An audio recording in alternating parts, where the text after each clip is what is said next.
Perkenalkan, nama saya Nika Deknifi Kristiani, NIM 12105165. Saya adalah mahasiswi dari program studi Pendidikan Guru Sekolah Dasar semester 3. Video pembelajaran kali ini saya buat untuk memenuhi tugas mata kuliah Teknologi Pendidikan yang diberikan oleh Mener Dedi Kumolontang.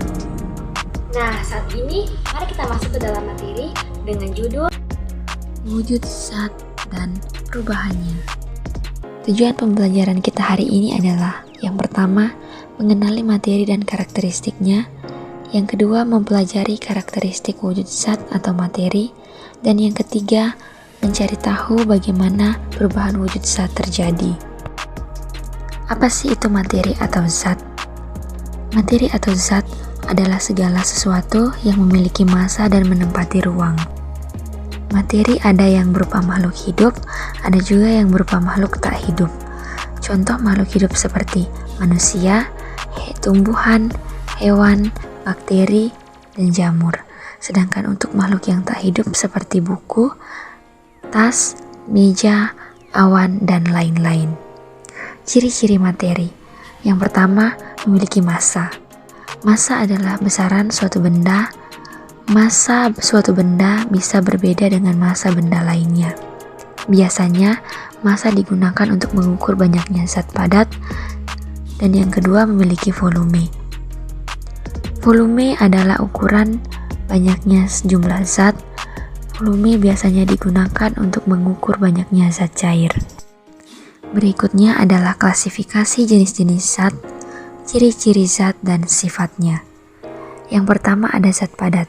Zat padat memiliki sifat bentuk dan juga volume yang tetap. Yang kedua ada zat cair. Zat cair adalah zat atau benda yang memiliki volume tetap tetapi berubah bentuk tergantung pada tempat atau wadahnya.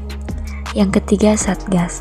Zat gas adalah zat atau benda yang memiliki dan bentuknya selalu tergantung letak atau wadahnya. Kemudian kita masuk pada sifat-sifat zat. Yang pertama, zat padat. Zat padat memiliki sifat-sifat sebagai berikut. Yang pertama, bentuk dan volumenya tetap.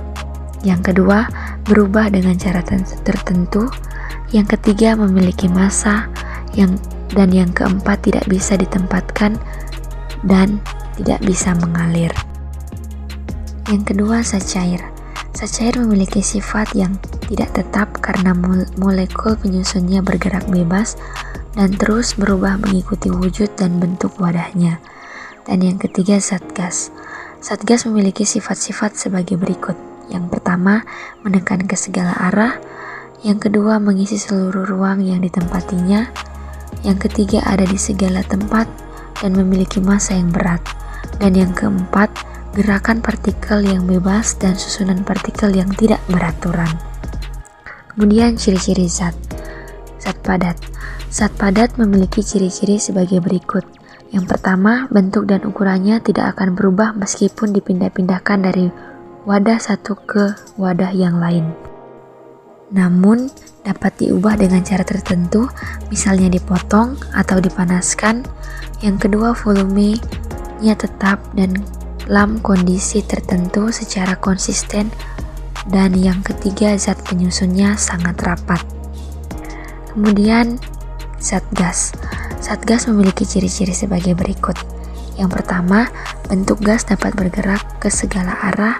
Yang kedua, partikel zat gas bisa menyebar ke segala arah. Dan yang ketiga, dua partikel zat gas bisa menyebar ke segala arah. Yang ketiga, bentuk dan volumenya berubah-ubah sesuai dengan tempatnya. Yang keempat, kerapatannya rendah. Dan yang kelima, benda gas tidak dapat digenggam dan tidak dilihat. Selanjutnya, perubahan wujud benda. Yang pertama, mencair. Mencair adalah proses perubahan wujud benda padat menjadi cair. Contohnya seperti pada es yang mencair pada suhu tinggi. Kemudian mentega yang meleleh saat dipanaskan. Yang kedua, membeku. Membeku adalah wujud benda cair menjadi padat, seperti lelehan lilin yang mengeras bila tidak dipanaskan, dan juga puding yang cair menjadi padat jika didinginkan.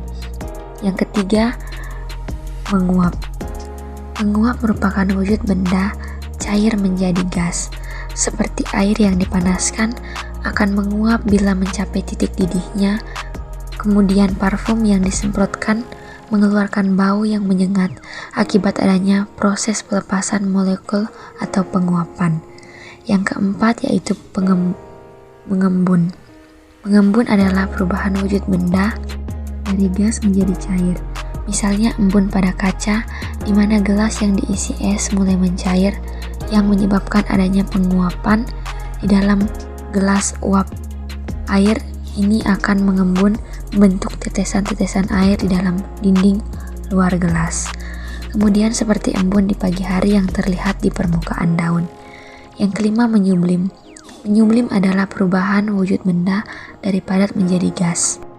Misalnya es yang keluar dari kulkas. Ketika es batu yang baru dikeluarkan dari kulkas dan diletakkan dalam sang, kemudian pada kapur barus yang semakin lama semakin mengecil karena berubah menjadi gas dan menyebar di udara. Yang terakhir yaitu mengkristal. Mengkristal adalah perubahan wujud benda gas menjadi padat. Misalnya seperti terbentuknya salju dengan perubahan atau proses pembentukan kristal es yang langsung terjadi melalui uap air di awan yang jenuh, sehingga uap air akan berubah langsung menjadi butiran salju. Kemudian kemurnian gula pasir yang berasal dari air tebu yang diolah, disaring, dan jika sudah bersih maka dilakukan pemanasan dan kristalisasi. Nah, demikian ulasan hari ini. Semoga bermanfaat.